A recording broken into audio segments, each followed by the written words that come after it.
Olá, meu nome é Giovanni, sejam bem-vindos ao nosso estudo de hoje.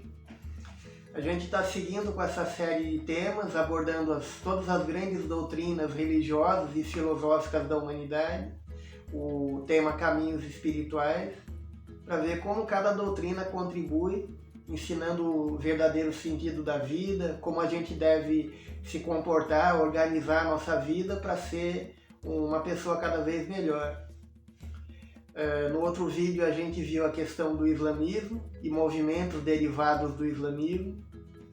Um ponto muito importante em movimentos como o do berraísmo, por exemplo, é a questão da união entre todas as pessoas do mundo, a fraternidade universal, a igualdade entre as pessoas.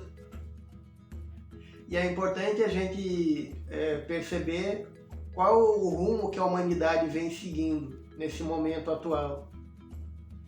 Uma coisa muito importante é a gente entender que as grandes questões da vida, da humanidade, continuam sendo as mesmas que existiam milhares de anos atrás. Então, as mesmas questões que preocupavam pessoas milhares de anos atrás em civilizações muito antigas, como o Egito, Babilônia, Grécia, continuam sendo atuais hoje em dia. Então, as questões: existe vida depois da morte? Qual o sentido da vida? Como a gente deve organizar a nossa vida? Qual o futuro da humanidade? São as mesmas grandes questões que já existiam no passado.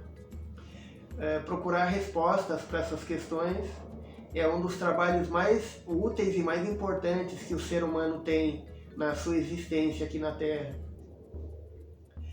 Então a gente deve se preocupar com essas questões, não só com o lado pessoal, financeiro, material, social, mas entender também o verdadeiro sentido que existe por trás de tudo isso, qual a verdadeira missão do ser humano aqui.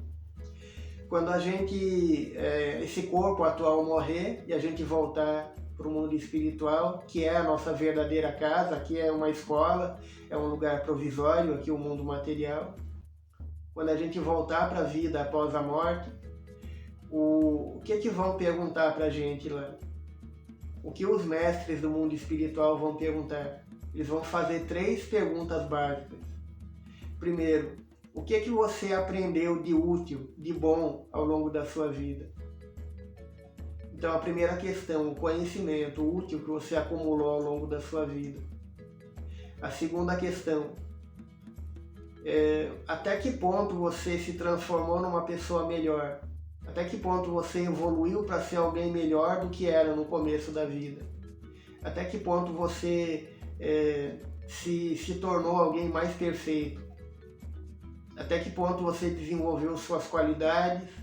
Você superou, corrigiu seus defeitos, as suas falhas e fez a sua transformação pessoal. E a terceira grande questão, o que você fez de bom pelos outros? Quais as obras positivas do trabalho no bem que você construiu na Terra ao longo do tempo? Então, a questão do conhecimento, da transformação pessoal no bem e das obras pelo bem da humanidade. Essas são as 3 grandes riquezas que a gente pode acumular ao longo da nossa vida. São os 3 grandes tesouros que a gente pode levar com a gente para a verdadeira vida, que é a vida após a morte. São as 3 grandes questões que a gente deve meditar e procurar respostas para poder equilibrar a nossa vida o máximo possível, alcançar o máximo de perfeição possível ao longo da nossa vida. A gente falou no outro vídeo a respeito da importância do islamismo e de movimentos como o sufismo, como o berraísmo, no crescimento espiritual da humanidade. Eu vou citar 2 provérbios árabes que mostram a sabedoria também dos orientais. Perguntaram a um grande mestre muçulmano no passado o que significava a eternidade. E ele respondeu assim: imagine uma montanha muito grande com milhares de metros de altura.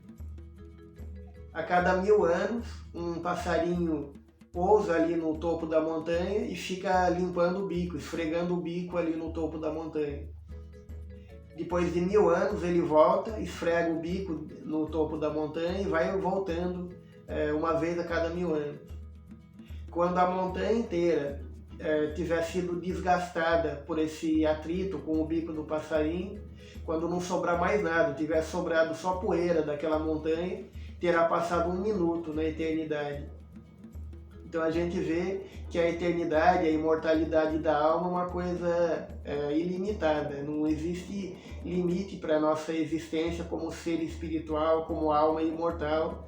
E o universo também é eterno, vai evoluindo em ciclos, mas esses ciclos de evolução de bilhões de anos vão se sucedendo pela eternidade inteira. Então, a gente tem a eternidade à nossa disposição para evoluir e crescer em todos os sentidos. É importante perceber que a gente não é só esse corpo material, cada um de nós é um espírito eterno, imortal, indestrutível, que tem um destino muito importante a cumprir no universo ao longo da eternidade. Um outro provérbio árabe diz assim, que a floresta está oculta pelas árvores. Porque às vezes as pessoas param para observar só os detalhes, ficam concentradas nos detalhes, param para observar essa árvore, aquela outra, a outra, e param de perceber o conjunto. Eles não percebem o conjunto das coisas. Eles têm a visão do detalhe, mas não do conjunto geral das coisas. Então, às vezes, a gente se preocupa com detalhes, às vezes com pontos secundários na vida, e deixa o conjunto todo passar despercebido. Então, como o provérbio diz, às vezes as pessoas não percebem a floresta inteira, porque ficam concentradas só em uma ou outra árvore, e não percebem que aquele monte de árvore forma um conjunto imenso que é uma grande floresta. E é importante a gente entender o que o ser humano tem acumulado dentro de si mesmo. Quais são as nossas forças internas, qual a importância que ela tem. Existe um filme, para quem ainda não conhece, está disponível no YouTube, chamado A Onda, um filme de 1981. Um professor está dando uma aula falando do Holocausto, da Segunda Guerra Mundial, e ele vai mostrando imagens de pessoas que foram torturadas e mortas em campos de concentração, e vários estudantes ficam muito chocados ali, muito abalados emocionalmente com aquele filme que ele está mostrando. E alguns alunos perguntam para ele, mas como uma coisa tão violenta e absurda dessa pode acontecer? Como que um povo inteiro pode acabar se envolvendo num movimento tão criminoso como esse, de extermínio de judeus e de outras raças durante a guerra? E o professor não sabe muito bem como responder. E no dia seguinte ele tem uma ideia. Ele chega na sala de aula e fala para eles, hoje eu quero falar para vocês a respeito da disciplina, da importância e do poder da disciplina. E ele vai explicando que a disciplina é fundamental em tudo. Ele vai falando, fala com alguns estudantes, vocês jogam futebol, não jogam? Quanta disciplina, quanto treinamento vocês precisam para dominar o esporte, para poder desempenhar bem a sua tarefa. Ele fala para uma aluna, você é bailarina, né? Costuma dançar no teatro. Quantas horas de treinamento, quanto esforço é necessário? E a disciplina é fundamental em qualquer atividade da vida. Escritores, professores, cientistas, filósofos, artistas, operários, todos têm que ter disciplina, têm que ter treinamento para dominar a tarefa que eles vão executar na sociedade. E ele começa a fazer exercícios exigindo disciplina dos alunos. Desde a postura, a forma de se sentar na cadeira, até a forma de falar com o professor, de responder uma pergunta, de entrar e sair da sala de forma rápida, objetiva. E no começo os alunos começam até a criticar, dar risada, falar, mas isso aqui é o que? Aula de história ou de ginástica? Mas depois eles vão fazendo os exercícios de disciplinares e eles acabam até gostando. E o professor fala, vocês viram como vocês estão mais organizados, com uma postura muito melhor, com uma disciplina, uma coisa benéfica na nossa vida? E ele tem a ideia de encerrar por ali aquele exercício, falando da disciplina. Mas o que é interessante é que ele chega na sala no dia seguinte e os alunos estão todos disciplinados, sentados ali, quietos, esperando o professor chegar. E ele resolve levar em frente esse exercício. E ele diz para os alunos, a disciplina é um passo fundamental, mas é só o primeiro passo. O segundo é a noção de comunidade. Vocês devem formar um grupo forte, bem organizado, devem cultivar esse sentimento de fazer parte de um grupo, fazer parte de uma comunidade. A gente deve ter uma comunidade de objetivos e de ideias. Então a gente deve formar um todo forte, muito bem unido. Então os pontos fundamentais para ter um movimento forte, bem organizado, são esses. A força pela disciplina, a força pela comunidade. E na aula seguinte ele fala para eles, disciplina é fundamental, comunidade é fundamental. Mas tudo isso não quer dizer nada se a gente não tiver ação. A gente deve pôr em prática aquilo que acredita, deve seguir aquilo que a gente tem como conhecimento, como regras básicas da nossa vida. Então os 3 pontos básicos para se construir um movimento forte são esses: a força pela disciplina, a força pela comunidade e a força pela ação. E aí eles vão repetindo cada vez mais, repetindo a força pela disciplina, a força pela comunidade, a força pela ação, e vão repetindo de forma cada vez mais agressiva, com intensidade, com força cada vez maior. E o que é interessante é que ao longo do filme, esses alunos vão ficando cada vez mais, como se fosse uma lavagem cerebral, cada vez mais concentrados nesses 3 objetivos, e eles vão se tornando cada vez mais fanáticos em torno desse movimento.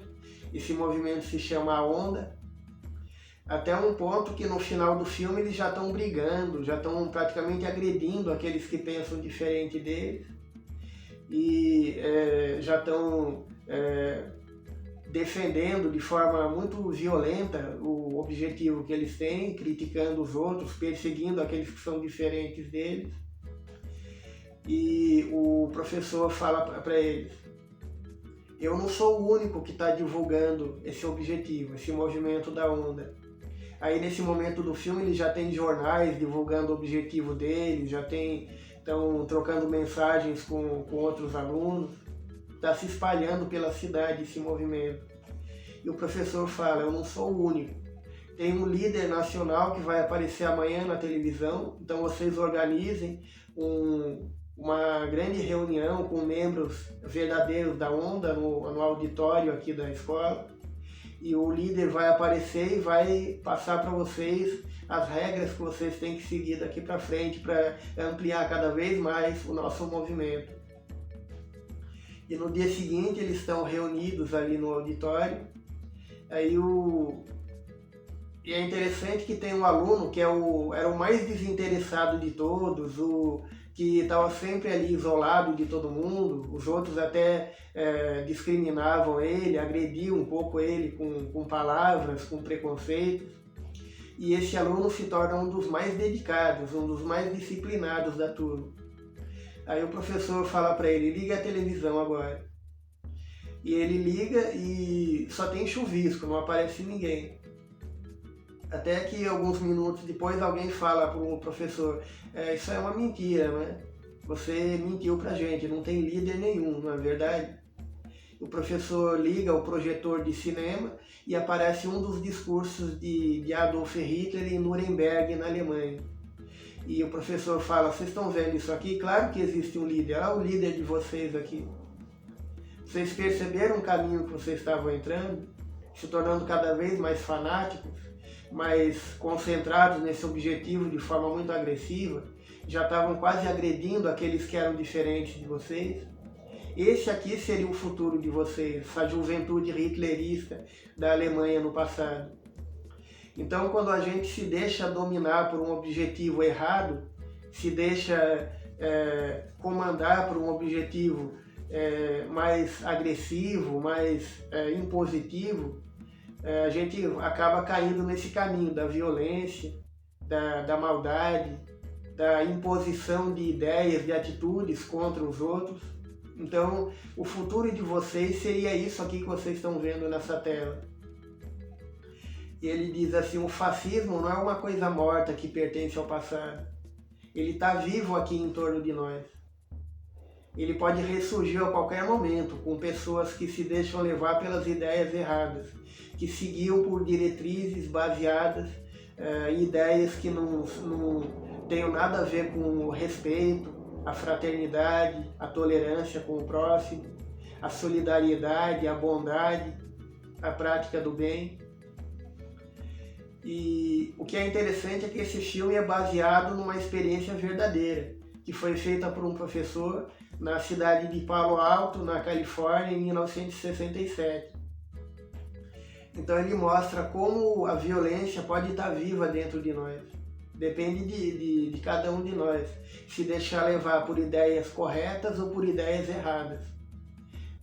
Se deixar dominar por sentimentos positivos, de bondade, de respeito, ou então por sentimentos negativos. Depende do ser humano, o rumo que a gente dá para a nossa vida. E o que é importante a gente perceber é o roteiro que esse professor indica no filme. A força pela disciplina, pela comunidade e pela ação. O roteiro, na verdade, tá correto. O errado é a forma como eles vão conduzindo as coisas, de forma errada, maldosa, agressiva ao longo da história. Mas se a gente comparar como era o início do cristianismo, os primeiros cristãos, os primeiros seguidores de Jesus também seguiam o mesmo roteiro.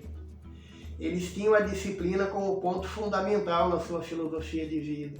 Jesus dizia, sede perfeitos, procurem o máximo possível de perfeição em tudo que vocês fazem na vida, nos seus pensamentos, sentimentos, nas atitudes que vocês tomam.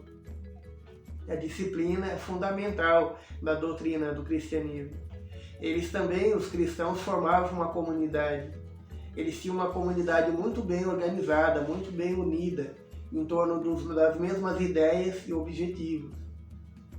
E eles também levavam a ação muito a sério. Eles pregavam, ensinavam, divulgavam a sua mensagem, davam exemplo para outras pessoas. Uma sociedade tão complicada como era a sociedade do mundo antigo. E levavam adiante aquilo que eles acreditavam, divulgavam suas ideias, praticavam a caridade, ajudavam outras pessoas, enriqueciam a vida dos outros com conhecimento e com exemplos de atitudes baseadas no bem, na caridade, no respeito ao próximo. Então é o mesmo roteiro que surge nesse filme A Onda. Eles também, os primeiros cristãos, cultivavam a disciplina e a ação no bem. O problema é a questão da comunidade. Comunidade em torno do quê? Em torno de que objetivos, de que ideias em comum. Então o roteiro está correto, a forma como a gente leva esse roteiro em frente. Então esse roteiro é válido para todos nós. A disciplina tem muita força na nossa vida, a ação é fundamental pôr em prática o que você conhece. E a comunidade em torno de ideias corretas. Do respeito a si mesmo, ao próximo, do aperfeiçoamento constante do ser humano para ser uma pessoa cada vez melhor, de sentimentos de amor, de bondade, de empatia, saber se pôr no lugar do próximo, sentir o que ele está sentindo, a compaixão, você entender a dor, a dificuldade do outro, querer levar alívio para a vida dele, esclarecer aquele que ainda está na ignorância, que precisa de uma mensagem correta, de uma filosofia correta de vida para seguir na sua existência. Então o roteiro correto é esse, baseado em sentimentos e pensamentos úteis e positivos para a humanidade. Um outro exemplo interessante é a experiência de Stanford. É um teste que foi feito na Universidade de Stanford, nos Estados Unidos. Um psicólogo bem conhecido, chamado Zimbardo, decidiu fazer um teste. Ele organizou no porão da faculdade um tipo de uma mini prisão com algumas celas. Tinha um armário grande que eles usavam como solitária. E ele convocou alguns alunos, fez testes ali com eles, passou alguns questionários, pegou os alunos com um perfil psicológico adequado para fazer aquela experiência. Ele queria entender como que pessoas teoricamente boas, corretas, honestas, iam se comportar numa situação de pressão, de desafio ali, dando autoridade para algumas pessoas, como elas iam usar essa oportunidade. Então ele convocou vários alunos, selecionou os que se encaixavam no perfil que ele estava pretendendo escolher para aquelas pessoas e dividiu em dois grupos. Um grupo seria o dos guardas e o outro dos prisioneiros. E ninguém queria ser prisioneiro, todo mundo queria ser guarda. Então ele sorteou aqueles que iam ser os prisioneiros e teve todo o procedimento normal da polícia. A própria polícia da cidade estava envolvida, foi até a casa de cada estudante, falou que ele estava sendo preso por ser acusado de um certo crime. Teve todo o procedimento, eles foram lá para a delegacia, fizeram a ficha criminal, tiraram impressões digitais, fotos, tinham um uniforme, passaram por todo o procedimento normal de uma pessoa que é presa. Aí foram lá para aquele porão da faculdade, foram encaminhados para celas e os guardas tinham, os estudantes que iam atuar como guardas tinham todo o material. Tinha um uniforme de guarda, óculos escuros, um bastão, e eles tinham alguns privilégios. Tinham um período de descanso, uma sala de recreação, tinha uma pausa para o almoço, para o jantar.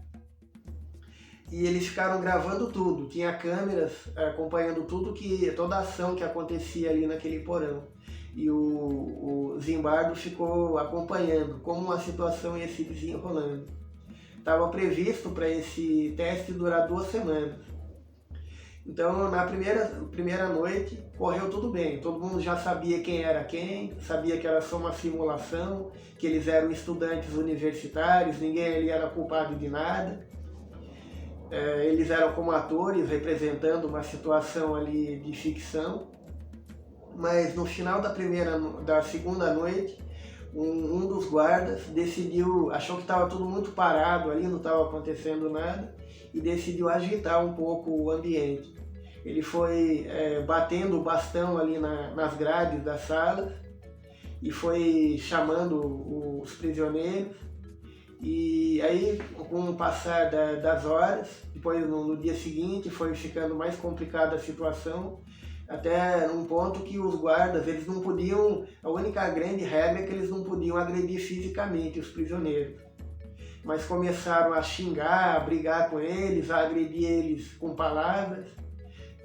Se alguém fazia alguma coisa que os guardas não gostavam, eles já pegavam o colchão deles, o cobertor que eles tinham na cela, chegaram até a disparar um extintor de incêndio ali em cima de alguns prisioneiros.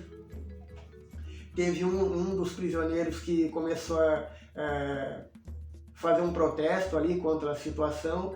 Eles levaram ele para aquele armário que servia de solitária, deixaram ele um dia todo ali preso. E foram passando alguns dias, até que se tornou quase insuportável a situação ali para os prisioneiros. E eles já estavam pensando em fazer greve de fome, já tinham quase uma rebelião, e tinha até uma divisão entre os guardas, aqueles que eram bons, aqueles que eram mais agressivos. E o que é interessante é que o próprio psicólogo, o coordenador da pesquisa, o Zimbardo, depois ele falou que no dia seguinte, no segundo dia do teste, Ele mesmo estava se sentindo como se fosse o verdadeiro diretor, o verdadeiro dono daquela prisão.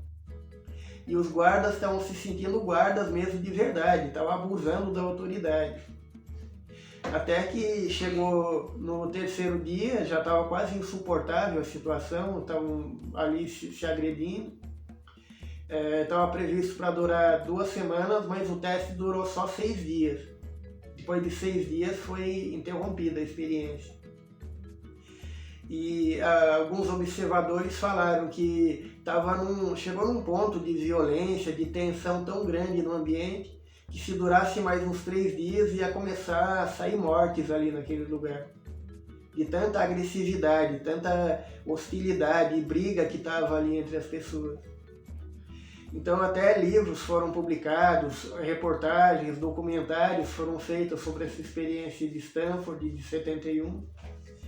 E o Zimbardo, o coordenador da pesquisa, chamou essa situação de efeito Lúcifer.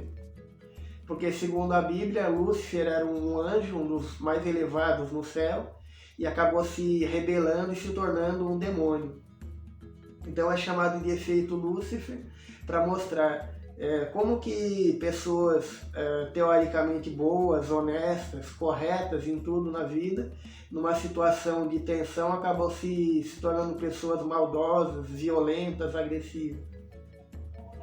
E até hoje é um exemplo de como o ser humano acaba perdendo a casca que ele tem de civilização, de gentileza, de respeito, de disciplina imposta pela sociedade numa situação de pressão, de dificuldades muito grandes.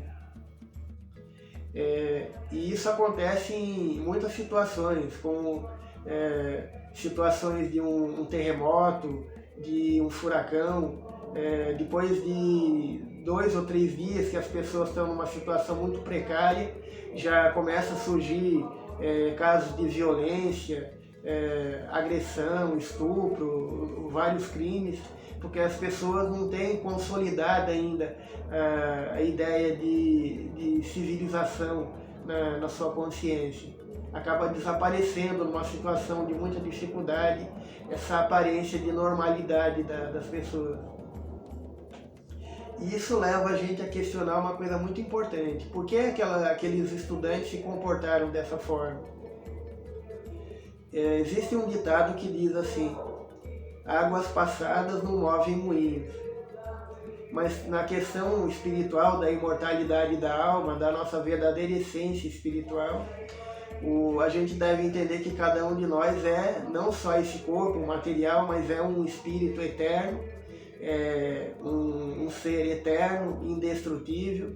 A gente já teve várias existências aqui na Terra, a gente está aqui há milhares de anos, evoluindo aos poucos, em várias encarnações, várias existências físicas aqui no mundo. O que a gente fez ao longo de todo esse tempo? Ninguém praticamente sabe o que a gente fez no passado.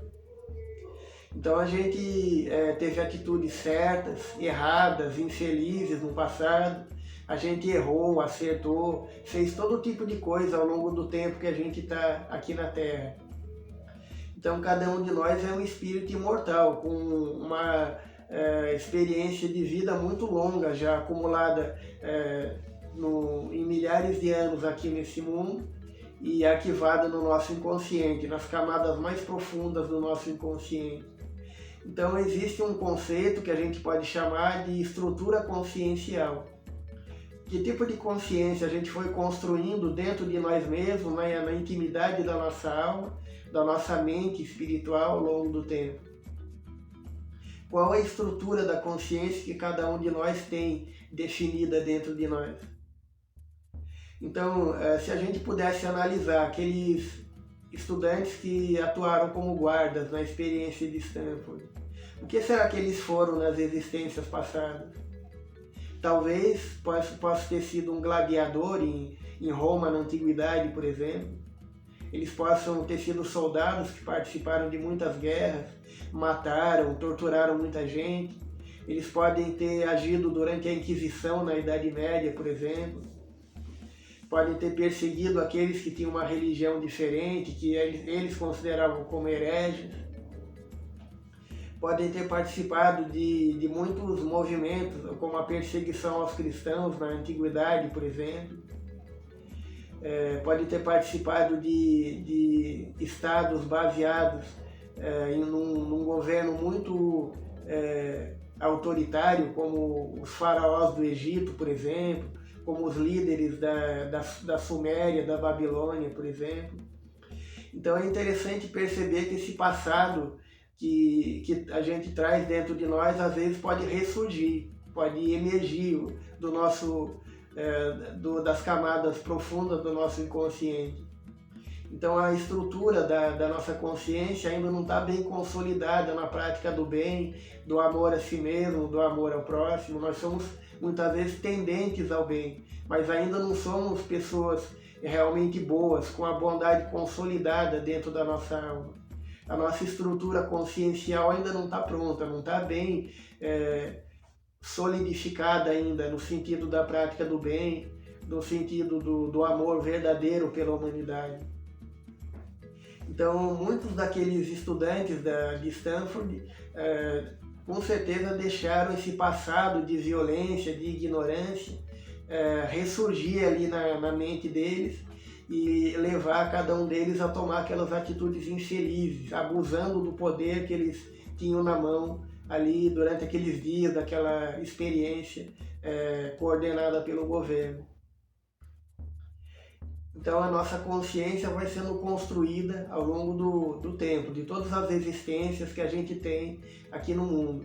A cada vida aqui a gente evolui um pouquinho mais, se a gente se esforçar e realmente cultivar esse objetivo de ser uma pessoa cada vez melhor, mais esclarecida, mais centrada na prática do bem.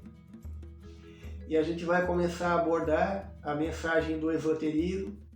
Então, as doutrinas esotéricas têm como objetivo central exatamente isso, a construção dessa estrutura consciencial baseada no bem.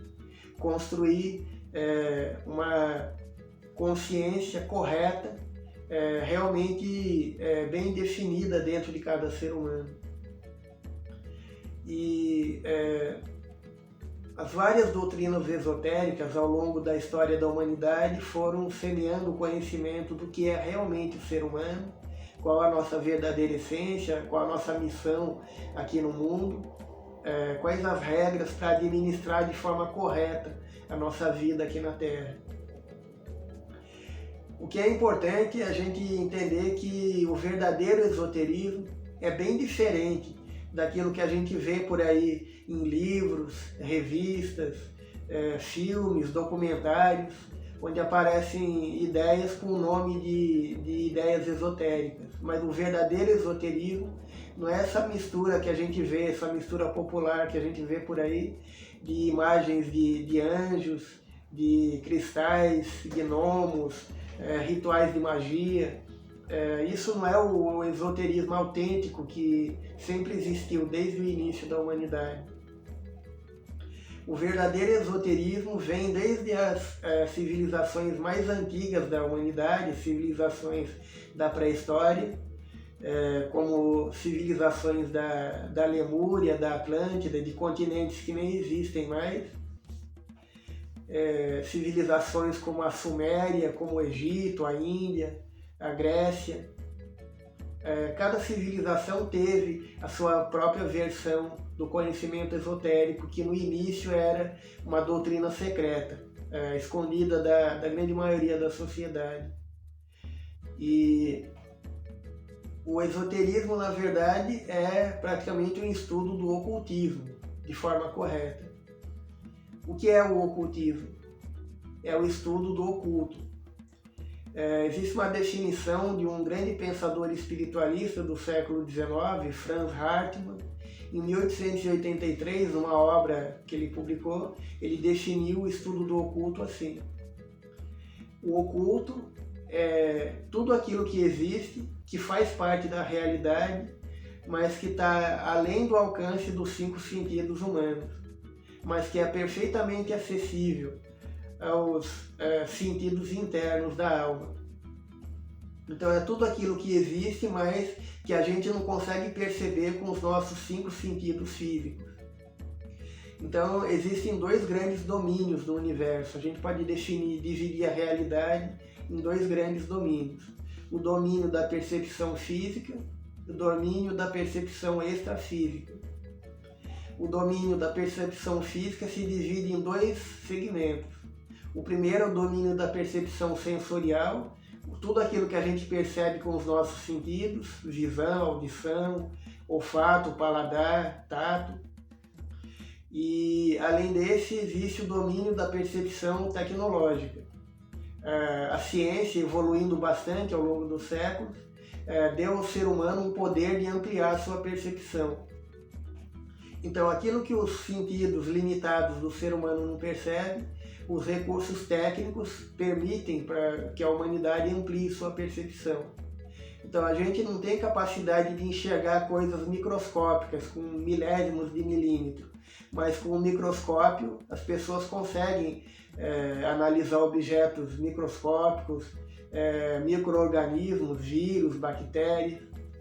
A gente não tem capacidade física de enxergar uma estrela que está a 10 trilhões de quilômetros de distância daqui. Mas com um telescópio a gente pode observar, pode estudar os elementos do universo que estão muito distantes.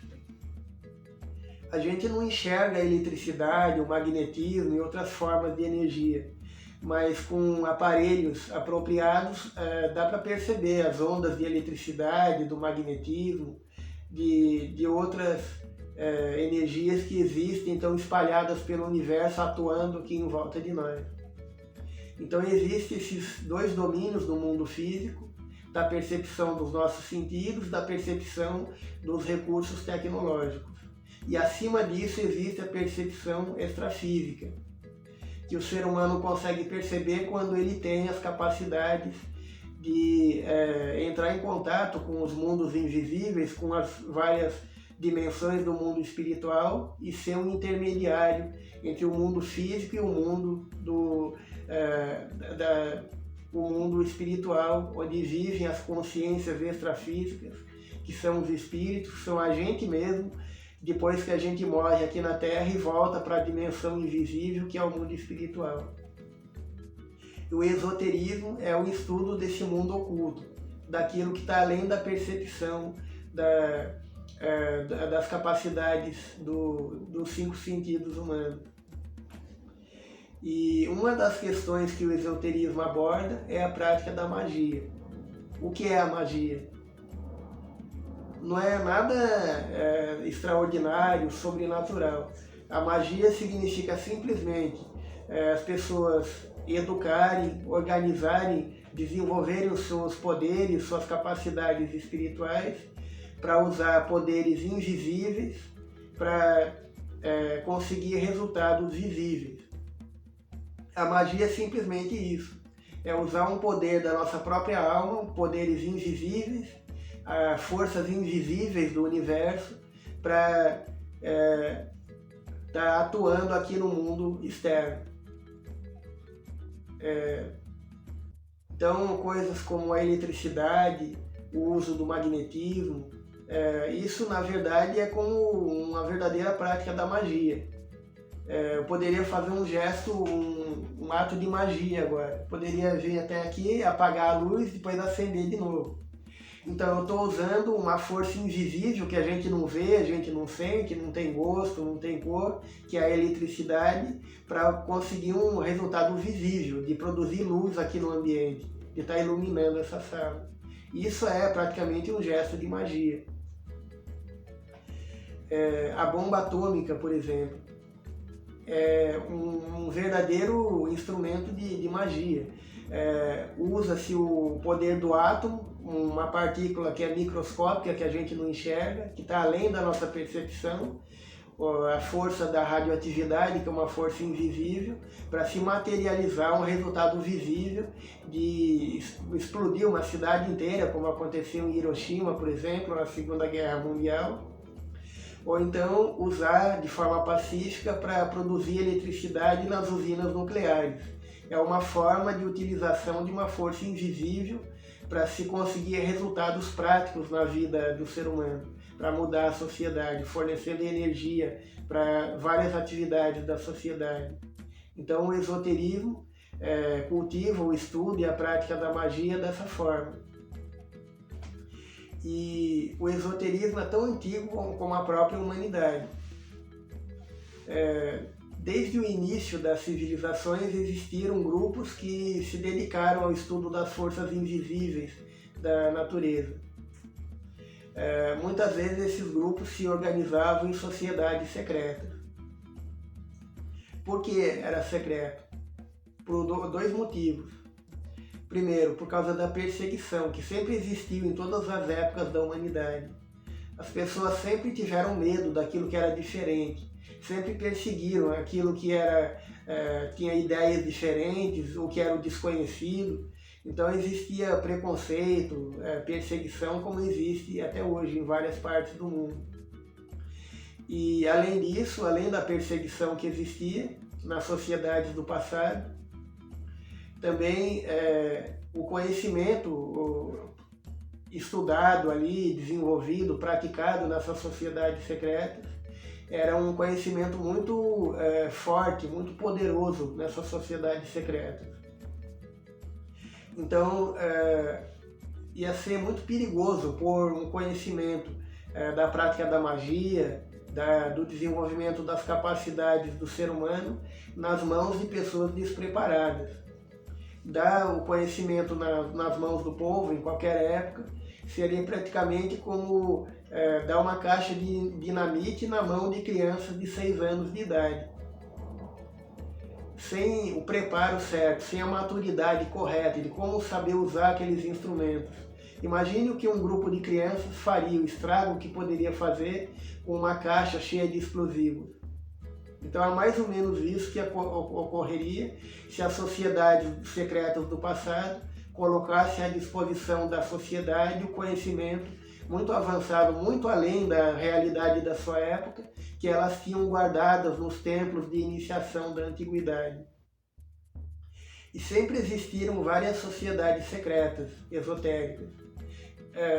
Primeiro é importante a gente definir o que é uma sociedade secreta. É um grupo de pessoas que se reúne com o mesmo objetivo. Então existem sociedades secretas de vários tipos. Existem as sociedades esotéricas e iniciáticas, que analisavam a natureza do ser humano, a vida após a morte, os poderes ocultos na alma de cada ser humano. Existem sociedades secretas políticas, como a maçonaria, por exemplo, que procuram mudar a sociedade para melhor, despertar a consciência política no ser humano. Existem sociedades secretas criminosas, como a máfia, por exemplo, da Itália, da Rússia, do Japão. Existem sociedades hedonistas que cultivam a filosofia de vida baseada no prazer, em vários tipos de prazer, como o prazer sexual, como o prazer até no cultivo de vícios, por exemplo, no consumo de drogas. Um exemplo de sociedade hedonista é o Clube do Inferno, uma sociedade da elite da Inglaterra que existia no século XVIII. Eles organizavam reuniões ali com encontros sexuais, o consumo de bebidas, de drogas, banquetes, etc., para oferecer o máximo possível de prazer àquelas pessoas da aristocracia da Inglaterra naquele período. Então existem vários tipos de sociedades secretas. A gente vai abordar aqui aquelas sociedades iniciáticas, que cultivaram o verdadeiro estudo e a verdadeira prática do esoterismo autêntico no passado e que existe até hoje também em muitas partes do mundo. Então existiram sempre sociedades iniciáticas voltadas para o bem e para o mal. Vou dar um exemplo de algumas voltadas para a prática do mal. Se a gente acompanhar na Bíblia, por exemplo, a história de Moisés, vai ver que Moisés era um grande médium, tinha capacidades de hipnotizar as pessoas, de promover a cura de pessoas, de achar através de um conhecimento que hoje se chama radiestesia, água ali em rochas do deserto, por exemplo, de ser um canal ali, um intermediário entre o mundo espiritual e o povo hebreu, ali guiando o povo pelo deserto ali da Judéia. E ao mesmo tempo que Moisés era um grande representante do mundo espiritual superior, voltado para o bem, existiam os sacerdotes do Egito que procuravam lutar contra ele, que se voltavam mais para a prática do mal, que tinham como objetivo simplesmente manter o poder político e religioso nas mãos deles. Então, da mesma forma que Moisés promovia fenômenos ali com a mediunidade muito avançada que ele tinha, os sacerdotes do Egito também faziam fenômenos que impressionavam o povo. Era um exemplo de sociedade secreta baseado no egocentrismo, no objetivo de escravizar o povo hebreu e escravizar o povo egípcio ali para manter o poder na mão daquele conjunto de sacerdotes. Todos os colégios sacerdotais da antiguidade no Egito, na Grécia, em Roma, também muitas vezes se voltavam, às vezes para o lado do bem, às vezes para o lado do mal. Existiram várias sociedades assim, um exemplo são os Lupercos, por exemplo, de Roma na antiguidade. Eram sacerdotes que cultuavam as forças do mal. Tinha verdadeiras orgias que eles praticavam ali, todo mundo entrava em transe e eles atacavam pessoas, sacrificavam animais, tinha banquetes ali onde praticamente eles atacavam o animal e comia a carne do animal ainda, o animal quase vivo ainda. Existiam rituais muito bárbaros entre os Lupercos. Um outro exemplo era o do conjunto dos Éforos na Grécia. Para quem já assistiu aquele filme Os 300 de Esparta, tem um trecho do filme onde o rei dos espartanos, Leônidas, precisa procurar ali o templo dos Éforos e ter uma conversa com eles para eles autorizarem que o exército de Esparta entre na guerra contra os persas. Então mostra ali como os Éforos eram sacerdotes ali que estavam ligados com as forças da escuridão, que não estavam exatamente comprometidos com o bem da comunidade de Esparta. Também existiram vários exemplos de sociedades secretas voltadas para o mal durante a Idade Média.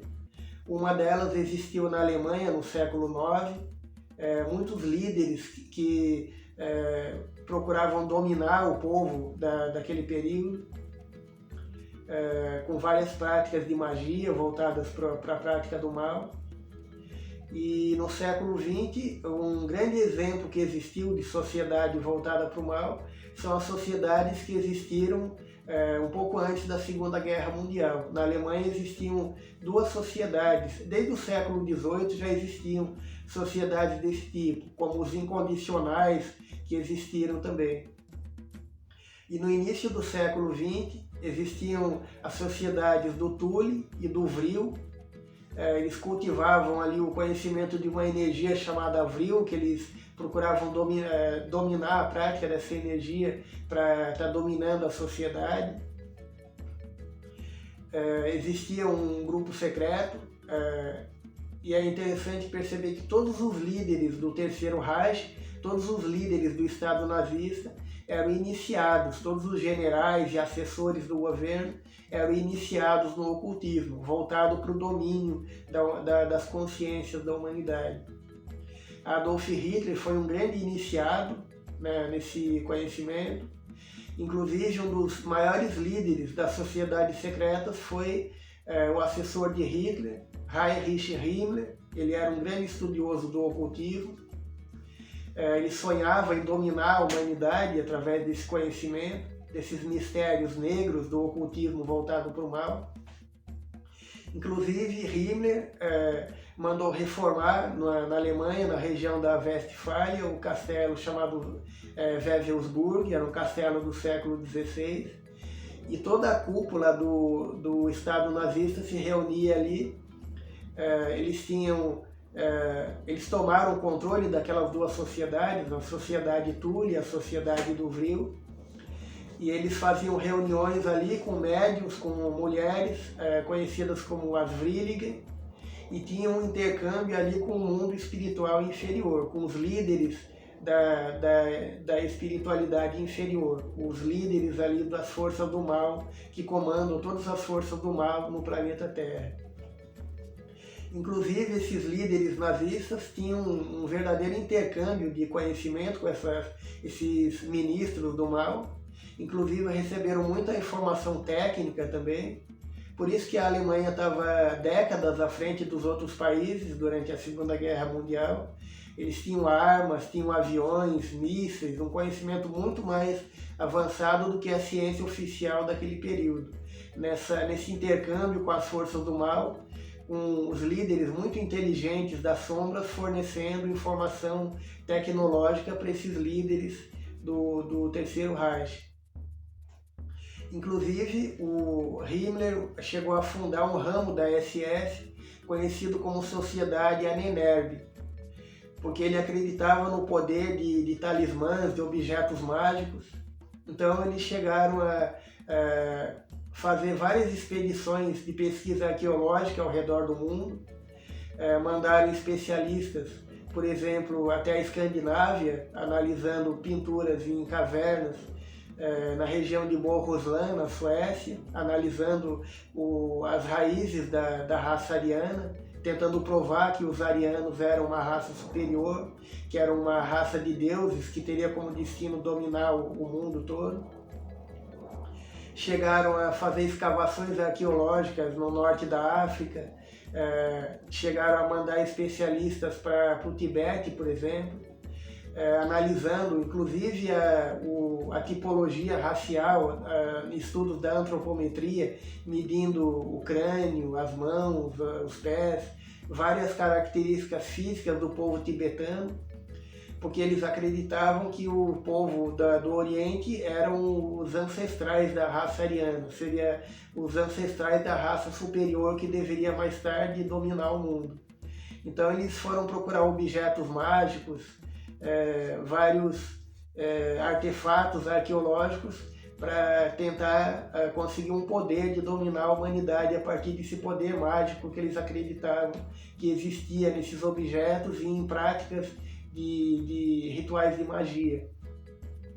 Nesse castelo de Wewelsburg, ao longo da Segunda Guerra Mundial, esses líderes do Terceiro Reich faziam esses rituais de iniciação e procuravam entrar em contato com as forças do mal e para serem guiados na forma mais poderosa de estar influenciando a sociedade e dominando o mundo todo ao longo do tempo. Era o que eles acreditavam que ia acontecer, o destino deles seria dominar o mundo. Para ter uma ideia, por exemplo, das técnicas de domínio das consciências que eles usavam, o ministro da propaganda do Terceiro Reich, o Joseph Goebbels, era um grande especialista em comunicação, e uma das táticas que ele usava era passar mensagens subliminares, mensagens que as pessoas não percebiam, mas que atuavam no inconsciente delas, fazendo um tipo de lavagem cerebral nas mentes do povo alemão. Uma das coisas que o Goebbels fez foi manipular a afinação das orquestras que se apresentavam naquele período. Ele mudou a afinação padrão de 432 Hz para uma frequência de 440 Hz. Então as pessoas não percebiam, mas era uma afinação que causava um estado de irritação, estados de tristeza, de depressão, de insegurança na mente das pessoas, para manipular as mentes de todo o povo, e manipular as mentes também dos soldados ali que iam fazer a guerra para dominar o mundo, conforme eles acreditavam que dominariam o mundo com esse poder secreto, oculto que eles tinham. Então várias sociedades secretas voltadas para o mal existiram ao longo da história da humanidade. e muitas outras também existiram e existem até hoje voltadas para o bem. Desde as primeiras civilizações existiram esses grupos secretos comprometidos com o progresso da humanidade. Uma delas, talvez a primeira que tenha existido, é a fraternidade dos Flâmines, que eram conhecidos como os profetas da Colina Dourada, que existiram na civilização extinta da pré-história que existiu na região da Lemúria. Mais tarde, quando a civilização lemuriana desapareceu, alguns sacerdotes desse grupo conseguiram chegar até a Índia e fundaram uma nova religião ali, fundaram templos que ficaram conhecidos como as Torres do Silêncio, preservando o conhecimento que eles já traziam da sua sociedade da pré-história. Depois eu vou falar mais detalhes de como eram as iniciações nessa sociedade dos Flâmines. Outro grupo foi a Fraternidade dos Profetas Brancos, que existiu na Atlântida, também a civilização extinta do passado. Grandes mestres da espiritualidade como Anfion e Antúlio, precursores de Jesus, renasceram nesse continente que existiu no passado e fundaram essa sociedade. Um outro exemplo foi a Fraternidade Cóbida, um grupo secreto que depois que a Atlântida desapareceu, chegou até a região do Oriente Médio e eles fundaram uma civilização nessa região, da Palestina, da Arábia, da Mesopotâmia, na pré-história. E essa civilização, inclusive, tem a ver com a verdadeira origem de Abel e Caim. Na verdade, alguns autores espiritualistas dizem que Caim e Abel, na verdade, foram personagens que existiram nessa civilização comandada pela Fraternidade Cóbida, desses iniciados do passado. Existia um rei chamado Abel e ele tinha um irmão chamado Caíno que queria derrubar ele do poder e acabar tomando o poder naquela região. Essa seria a verdadeira origem da ideia da Bíblia a respeito da existência de Caim e Abel. Outra sociedade secreta do passado foi a Fraternidade dos Profetas, criada pelo profeta da Bíblia, Samuel. Ele organizou um verdadeiro retiro espiritual no deserto da Judéia, uma verdadeira escola de médiuns, onde aqueles escolhidos do povo hebreu ficavam ali internados durante vários anos, exercitando os poderes que eles tinham, as capacidades de vidência, de cura, de telepatia, de intuição. Ele fundou uma verdadeira escola de médiuns ali para serem os futuros guias, futuros sacerdotes que iam guiar a sociedade dos judeus ao longo do tempo. Outro exemplo foi o filósofo da antiguidade do Egito, Filon de Alexandria. Ele tinha um templo-escola na cidade de Alexandria, onde ele promovia as iniciações, divulgava o conhecimento espiritual mais profundo que existia naquele período, teve muitos discípulos. Outro exemplo foram dos pitagóricos. Pitágoras foi um dos primeiros filósofos da Grécia e, ao mesmo tempo que ele se dedicava ao conhecimento da filosofia, da matemática e de outras áreas do conhecimento, ele criou um grupo secreto na região do sul da Itália. E existiam as iniciações que eles praticavam para se conseguir a pureza espiritual, o equilíbrio da consciência e o domínio dos sentimentos, dos pensamentos, da consciência humana para se alcançar um nível cada vez mais elevado de vivência espiritual. Inclusive, uma das sociedades que existiu no passado é a dos cátaros, na França da Idade Média. Inclusive, o próprio Adolf Hitler seguia algumas das regras dos cátaros. A palavra cátaro significa os puros, aqueles que procuravam a pureza espiritual. Por isso que Hitler, apesar de ser alguém voltado para o mal, querendo o domínio da humanidade, ele procurava cultivar a pureza espiritual, não fumava, não bebia, era vegetariano, porque ele seguia esse ideal de pureza do povo cátaro da Idade Média. Então existiram várias sociedades também voltadas para o bem. Uma delas foram os essênios, que existiram na Palestina. Eles foram fundados perto do ano 1500 a.C. por Essênio, que era o filho e discípulo de Moisés. Quem assiste o filme Os 10 Mandamentos, tem um trecho no final do filme, onde Moisés entrega para o filho dele uma bolsa de couro com vários pergaminhos. Então, além dos livros do Pentateuco da Bíblia, os primeiros 5 livros da Bíblia, Moisés entregou para o seu filho também um registro de conhecimentos secretos, mais avançados do que o conhecimento oficial daquela época, e deu para o Essênio a missão de perpetuar esses conhecimentos. Então ele fundou a Fraternidade dos Essênios, que existiu durante vários séculos, e eles atuaram como precursores de Jesus, preparando o caminho da sociedade da antiguidade para a vinda de Jesus, do Messias que viria entre o povo judeu. Um dos historiadores que mais trataram da questão dos costumes e dos rituais judaicos é Flávio Joséfo, viveu no século I, entre os anos 37 e 100 depois de Cristo. Foi um dos que escreveram mais a respeito das comunidades essênias. Tinha uma série de rituais que eles exigiam das pessoas que queriam fazer parte da comunidade essênia. Uma das práticas era a da pureza espiritual. Eles não comiam carne, eram vegetarianos, não bebiam álcool, tinha uma regra de disciplina muito rígida, a regra do silêncio, a regra da obediência. Inclusive, os manuscritos do Mar Morto, que foram descobertos na região de Qumran, na Palestina, em 1947, descobriram pergaminhos ali dos essênios. Um deles era trechos do livro de Isaías, da Bíblia. Outros trechos eram do Manual da Disciplina, que descrevia ali as regras disciplinares da Fraternidade Essênia. Outro livro descoberto foi o Evangelho Gnóstico de Tomé, que não faz parte da Bíblia oficialmente, que mostra a parte mais esotérica, mais oculta, mais profunda dos ensinamentos de Jesus para os apóstolos.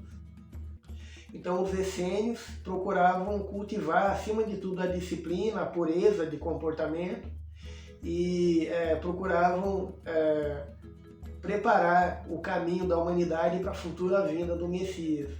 E eles estavam incorporados em todas as camadas da sociedade. Em cada cidade existia ali um grupo, de essênios, existia um membro chamado hospitaleiro, que oferecia ali todo o suporte de habitação, de alimentação, de ajuda para os essênios quando eles viajavam por outras cidades.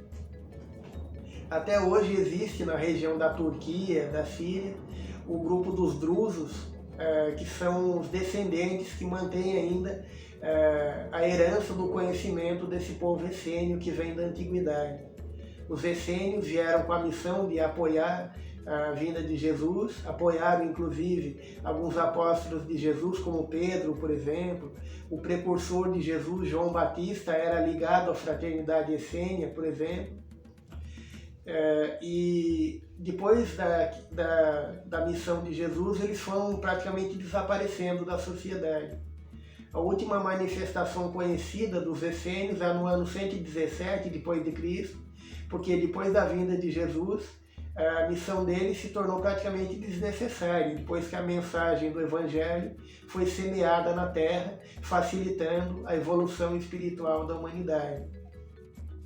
Então existiram muitas sociedades secretas voltadas para a prática do bem. Uma delas foi a Fraternidade Hermética de Luxor, nos Estados Unidos, no século XIX. Existiu a Sociedade Teosófica, fundada pela iniciadora do movimento da teosofia, Helena Blavatsky, em 1875, em Nova York. Também tinha o grupo secreto, ali onde eles cultivavam conhecimento mais avançado em torno da espiritualidade. Existiram as sociedades Rosa Cruzes, por exemplo. Então sempre existiram essas sociedades comprometidas com o bem da humanidade, comprometidas com a evolução moral e espiritual da humanidade. Até hoje existe, por exemplo, a Fraternidade Branca Universal, tem sedes no Himalaia, por exemplo, no Tibete, na Índia. Eles têm templos ocultos ali nas montanhas do Himalaia. Eles têm grandes bibliotecas ali com conhecimentos que vêm desde as civilizações mais primitivas da humanidade, tem um conhecimento do passado da humanidade que não é muito divulgado publicamente. Quem quiser conhecer um pouco mais disso, a gente tem um outro vídeo a respeito das filosofias espiritualistas, da Rosa Cruz, da teosofia. Dá para se aprofundar um pouco mais no conhecimento dessa área. Então, a gente abordou hoje a questão do verdadeiro esoterismo, como ele sempre esteve presente em todas as épocas da humanidade, em sociedades secretas, e hoje em dia um pouco mais difundido em obras espiritualistas. Para quem quiser conhecer um pouco mais, tem uma série de livros, uma grande bibliografia nessa área esotérica. Por exemplo, sobre a fraternidade essênia, existe um livro muito interessante chamado A Grande Espera, que mostra todos os costumes dos essênios, como que era organizada a comunidade deles, como era o dia a dia ali nos templos dos essênios, nas comunidades, nas vilas que eles organizavam na Palestina. Mostra como Jesus também visitou a fraternidade essênia. Ele nunca foi um essênio de verdade, ligado oficialmente à comunidade essênia, mas visitou a comunidade, participou de alguns rituais deles, orientou a fraternidade na própria evolução da organização dos dirigentes essênios.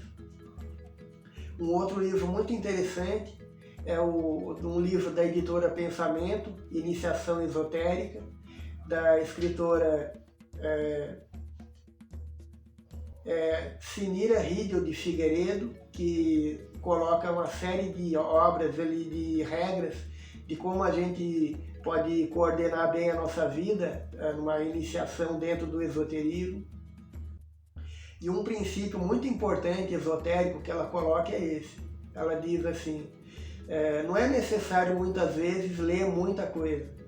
É melhor ler algumas páginas e meditar muitas horas, pondo em prática, entrando na essência do texto que você leu, do que estar lendo muita coisa e sem nenhuma meditação, sem parar para meditar naquilo que você estuda. Uma regra essencial do esoterismo é essa.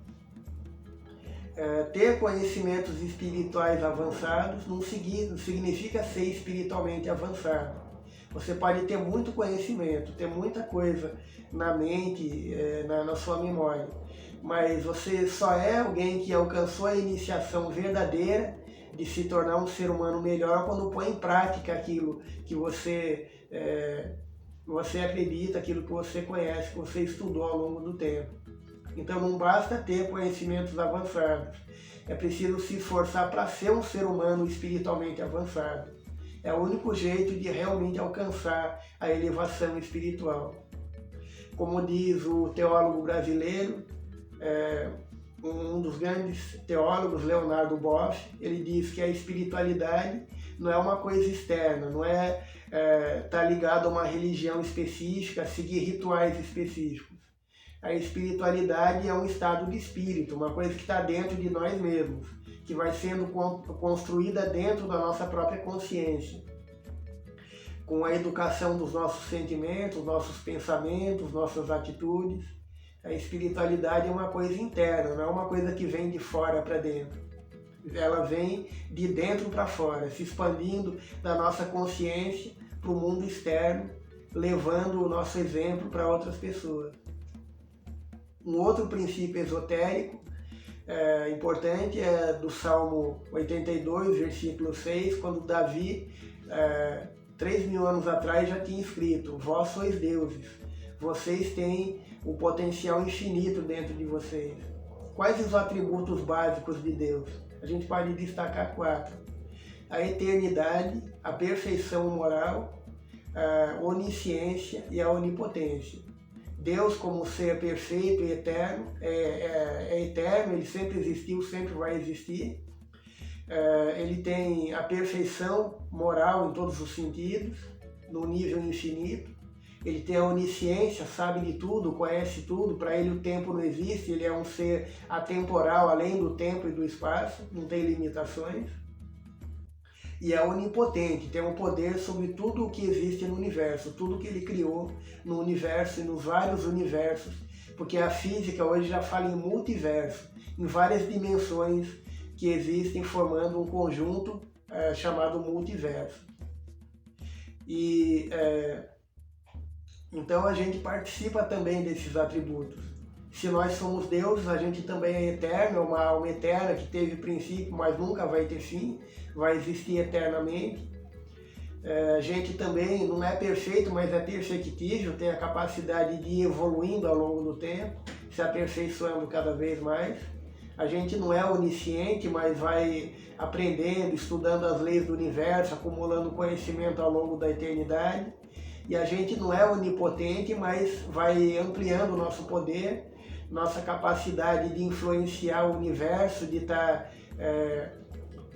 construindo coisas cada vez mais perfeitas ao longo da eternidade. O nosso destino, como Jesus disse, vós sois deuses, é um dia a gente chegar ao estado de perfeição, se tornarmos anjos também e nos tornarmos verdadeiros engenheiros cósmicos, criadores de mundos, de estrelas, de constelações, de galáxias.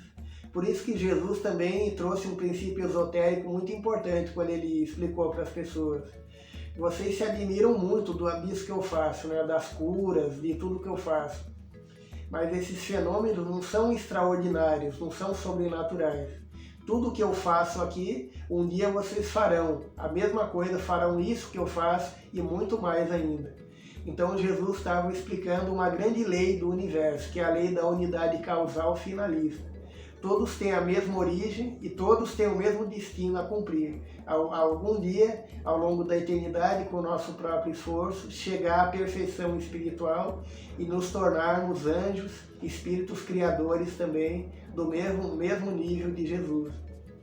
Então o esoterismo está semeado em torno de todas as religiões, em princípios da Bíblia, por exemplo, em livros do Oriente, do budismo, do confucionismo, do hinduísmo, em doutrinas como a teosofia, como a Rosa Cruz, como a yoga. O esoterismo existe em toda parte e faz parte do conhecimento espiritual da humanidade. Para encerrar, vou citar um pensamento de um grande filósofo italiano que depois veio para o Brasil, Pietro Baldi, na sua grande obra A Grande Síntese.